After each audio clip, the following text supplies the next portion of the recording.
or in English? Al-Fatiha. You can read Al-Fatiha. I don't know. Okay, so another video on things getting clearer. You know, I'm loving this trip to that country. You know, if I'd have known, I'd have packed this lunch and paid his flight, mate, because this is great. Okay, even his most avid supporters, like Liam Tufts and that, they must be sitting there with their heads in their hands, cringing at this.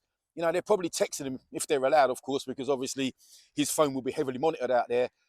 Get out of there, bruv. Get out of there, Tommy. You know, this is, mate. This is a car crash, mate. You got to get out, double lively. You know, if I was them, I'd be telling my fella that. Anyway, so it's one thing Tommy's in the UK telling Muslims if they don't like it and, you know, if they want to practice their religion, they should go back to where they come from and go back to the Middle East. And then he goes out to the Middle East to one of the most highly revered and holy sites in that religion, Masjid al-Aqsa, which has been there for 1,000 years plus probably, moaning and trying to get in. And then in this video says he's actually a Muslim in order to try and get in with his film and his camera crew. And knowing how politically charged and sensitive that particular place is. You know, this is just clout chasing. He's out there, he's being told where to go and what to do and what to say. You know, really. And then even in this video, you know, this is your Tommy, your fella, you know, who's supposed to have studied the Quran and knows about Islam and knows about the religion. When he was asked, he didn't even know Surah Al-Fatiha, you know, which is the opening. It's the first page of the Quran. It's the thing that the Muslims read in every single prayer 5 times a day, in every prayer 5 times a day. Even the tiny children, few years old, have memorized this. And he didn't even know what it was.